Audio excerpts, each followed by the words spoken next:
अस्सलाम वालेकुम। क्या हाल है आप सबका। मैं तमाम व्यूअर्स का बहुत शुक्रिया अदा करना चाहती हूँ जिन्होंने मेरी वीडियोस को पसंद किया। आपके पॉजिटिव कमेंट्स पढ़ के मुझे बहुत अच्छा लगता है। बस आप लोग इसी तरह से मुझे अप्रिशिएट करते रहें। Thank you so much once again. क्या आपको मालूम है कि कुरान मजीद में वो कौन सी आरज़ू हैं जिनका ज़िक्र हुआ है, मतलब कि मरने वाला कौन सी आरज़ू करेगा मरने के बाद, उसका ज़िक्र कुरान मजीद में आया है। अच्छा, पहली आरज़ू तो ये है कि काश मैं मट्टी होता। दूसरी आरज़ू है ऐ काश मैंने अपनी ज़िंदगी के लिए कुछ किया होता। ऐ काश मुझे मेरा नामा अमाल ना दिया जाता। ऐ काश मैं फ़लाँ को दोस्त ना बनाता। ऐ काश हमने अल्लाह और उसके रसूल की फर्मा बरदारी की होती।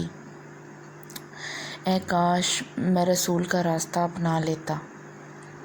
ऐ काश मैं भी इनके साथ होता तो बड़ी कामयाबी हासिल कर लेता।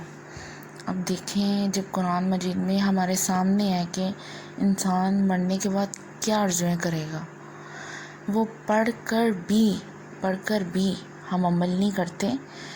जब इंसान कहेगा कि मुझे दुनिया में वापस भेज दो, मैं अब नेक अमल करूँगा, तो अल्लाह ताला फरमाएगा कि अगर तुम्हें दोबारा भी दुनिया में भेज दो तो तुम फिर वही अमल करोगे।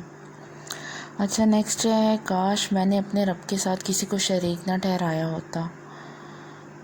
ऐ काश कोई सूरत ऐसी हो कि हम दुनिया में फिर वापस भेजे जाएं और अपने रब की निशानियों को ना जुटलाएं और ईमान लाने वालों में शामिल हों। ये सब वो आरज़ू हैं जो मौत के बाद हासिल होना नामुमकिन है। ये आप भी जानते हैं और मैं भी जानती हूँ। इसलिए ज़िंदगी में ही इसकी इस्लाह ज़रूरी है। हम फिर भी पता नहीं क्यों इतनी गफलत में रहते हैं कि जैसे हमने हज़ारों साल जीना है। शायद हमने कभी मरना ही नहीं है। शायद हम दुनिया में हमेशा रहने के लिए आए हैं।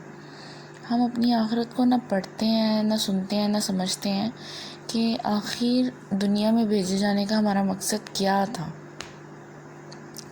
ये दुनिया तो एक तफरीह का मकाम है।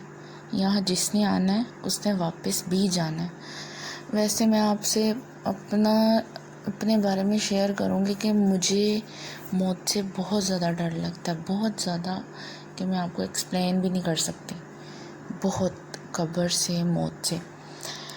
लेकिन उससे भी बड़ी बात मैं आपको ये बताऊँगी कि मुझे अपने बच्चों की वजह से मौत से उससे भी ज़्यादा डर लगता है। जितना मैं अपने लिए डरती हूँ उससे भी ज़्यादा मुझे डर लगता है अपने बच्चों के लिए, कि मेरे बच्चे कभी माँ की शफ़क़त से, अपने बाप से महरूम ना हो। हर औलाद के लिए कहना चाहूँगी कि अल्लाह ताला किसी औलाद के सर से उसके माँ बाप का साया ना उठाए और किसी माँ बाप को उसकी औलाद का दुख ना दिखाए।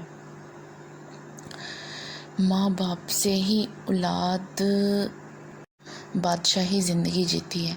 जिनके माँ बाप नहीं होते उनको तो दुनिया रोल देती है। मैं इंशाल्लाह रमज़ान के हवाले से भी आपसे इस्लामिक पॉइंट्स डिस्कस किया करूँगी, जैसे कि रमज़ान मुबारक बहुत करीब है। खैर खैरियत से रमज़ान मुबारक आए और हम खैर खैरियत से रमज़ान के रोज़े रखें। मैं इंशाल्लाह रमज़ान के हवाले से आपसे टॉपिक्स डिस्कस करूँगी। और आपको अपने बारे में एक और बात बताना चाहूँगी कि मैं पहले पोइट्री भी लिखती थी। इस बात को काफ़ी साल हो गए हैं जब मैं लिखती थी। अब तो मैंने लिखना छोड़ दिया और तकरीबन मैं भूल गई हूँ। कुछ गज़लें हैं मेरी जो मैंने लिखी थी, वो इंशाल्लाह मैं आपके साथ शेयर करूँगी। अगर आप इंटरेस्टेड हैं सुनने में, पोइट्री को होता ही है ना, कुछ लोगों को पसंद नहीं होती, बोर हो जाते हैं सुन के। अगर आप में से कोई इंटरेस्टेड है पोइट्री में तो आप मुझे बताएं, मैं इंशाल्लाह अपनी पोइट्री आपके साथ शेयर करूँगी। बस बातों बातों में सारी वीडियो तकरीबन गुजर गई है। बहुत सी बातें मैंने वीडियो के हवाले से भी शेयर करनी थी, वो भी रह गई। चलें, कोई बात नहीं, जो बातें की वो ज़्यादा इम्पोर्टेंट है। और आपको एक मज़े की बात और बताऊं, मैं स्टोरीज़ भी लिख चुकी हूँ। मतलब मैंने एक स्टोरी लिखी थी, वो पब्लिश हुई थी डाइजेस्ट में।